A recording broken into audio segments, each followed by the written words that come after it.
If Queen Elizabeth was wearing something blue to a royal wedding, that wasn't a good omen.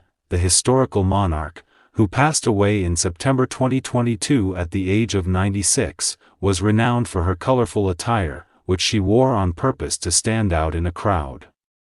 Even if it turned out to be a bad omen, the Queen appeared to favor the color blue when she attended the wedding of a close relative.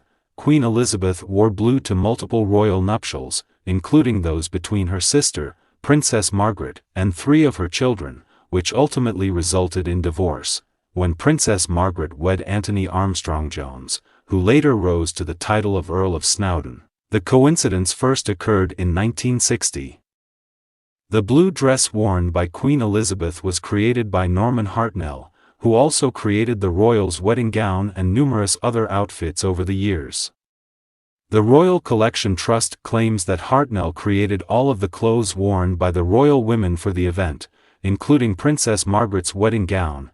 The wedding marked a turning point in the protocol of royal dress, as it was the last occasion on which members of the royal family wore full-length day dress for a family wedding, the Royal Collection Trust said. The official wedding photographer, Cecil Beaton, said of his shot of the Queen taken on this occasion, "The Queen was immensely appealing to me. Her outfit was rather lovely and romantic. With firm folds in the skirt and all the brilliance of a kingfisher." The Earl of Snowdon and Princess Margaret divorced in 1978 despite having 2 children together. Princess Anne, the first of Queen Elizabeth and Prince Philip's 4 children, wed Mark Phillips in November 1973 while donning her mother's wedding tiara, and the monarch donned a royal blue outfit. After getting married and having daughters Zara and Peter, Anne and Mark divorced formally 19 years later.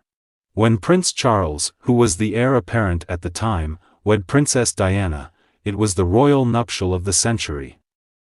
Once more, Queen Elizabeth donned blue, choosing a tint of the color that was fitting for the wedding's summertime setting. She completed her look with a matching hat and some of her characteristic accessories, including gloves and a pearl necklace. Prince William and Prince Harry's parents, Charles and Diana, had a notoriously turbulent marriage and divorced in 1992. Princess Diana spoke openly about Charles's adultery, her own affairs, and feeling alone in the royal family in an interview with host Martin Bashir in 1995.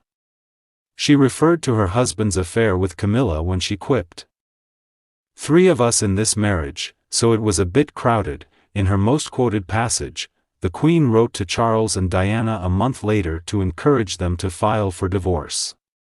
Just 1 year before Diana's passing, in 1996, they reached a divorce agreement. When Queen Elizabeth donned a periwinkle gown for the wedding of her second son in 1986, the blue omens persisted. Prince Andrew and Sarah Ferguson were married. Despite divorcing in 1996, the couple remained close friends and co-parents to Princesses Beatrice and Eugenie. According to BBC, Eugenie was quoted as saying, "They are the best divorced couple I know." In a 2011 interview with People, Fergie, as the Duchess of York is fondly known, said she and Prince Andrew get along so well that she asked her girls, "Do you think Mummy and Papa should get back together?" They respond, "You're fantastic just the way you are, it's fine." In 1999, when her son Prince Edward wed Sophie, who is now the Duchess of Edinburgh, Queen Elizabeth wore purple. Lady Louise and James, Earl of Wessex, the couple's 2 children, were born while they were still married.